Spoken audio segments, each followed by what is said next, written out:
नमस्कार विद्यार्थी मित्रांनो, चला तर आज आपण महाराष्ट्र राज्य सुरक्षा महामंडळ यांचं 16 ऑक्टोबर 2025 रोजी आलेलं जे महत्त्वाचं अपडेट आहे त्याच्या संदर्भातला अपडेटेड व्हिडिओ मी तुमच्यासाठी घेऊन आलेला आहे. महिला सुरक्षा रक्षक कंत्राटी नोंदणी प्रक्रिया जी आहे 2025 उमेदवारांसाठीच्या सूचना आलेल्या आहेत. उमेदवाराची दिनांकनिहाय यादी महामंडळ दिलेल्या संकेतस्थळावर प्रसिद्ध करण्यात आलेली आहे. उमेदवारांनी दिनांकनिहाय यादीप्रमाणे सकाळी 9 वाजता महामंडळाचे निकष पडताळणीसाठी आझाद मैदान पोलीस क्लब येथे प्रेरणा हॉल, आझाद मैदान पोलीस ठाणे जवळ मुंबई येथे हजर राहायचं आहे. तर वेळ जी आहे तर दुपारी 3 वाजताची असणार आहे. तर त्यांनी दिलेल्या वेळेमध्ये हजर राहायचं आहे. भरती नोंदणी प्रक्रियेसाठी उमेदवारांना स्वखर्चाने हजर राहायचं आहे. तसेच भरती नोंदणी प्रक्रिया केंद्रावरती उमेदवारासाठी कोणतीही व्यवस्था केली जाणार नाही, तर महाराष्ट्र राज्य सुरक्षा महामंडळाकडून केली जाणार नाही, याची सर्वांनी नोंद घ्यायची आहे.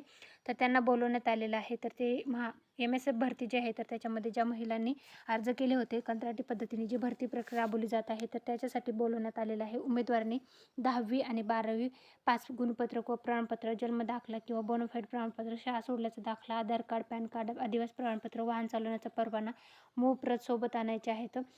त्यानंतर जे आहे तर मैदानी व लेखी परीक्षेत हजर राहिल्याबाबतची प्रमाणपत्र, प्रवेशपत्र, कागदपत्राच्या मूळ छायांकित प्रतीसह सोबत घेऊन जायचं आहे. तर ही संपूर्ण लिस्ट जी आहे ते आपल्या टेलिग्राम चॅनल आहे सरकारी नोकरी जाहिरात यावर मी उपलब्ध करून दिलेलं आहे. ज्या महिला पात्र झालेल्या आहेत त्यांच्या नावाची लिस्टही मी ऑलरेडी आपल्या चॅनलवर टाकलेलं आहे. आणि प्रशिक्षणात हजर राहताना जे आहे प्रशिक्षणासाठीचे जे इन्स्ट्रक्शन आहे तर तेही देण्यात आलेले आहेत. तर जे ज्या महिला उमेदवार पात्र झालेले आहेत त्यांच्यासाठी आलेलं हे MSF भरती 2025साठीचं महत्त्वाचं अपडेट आहे.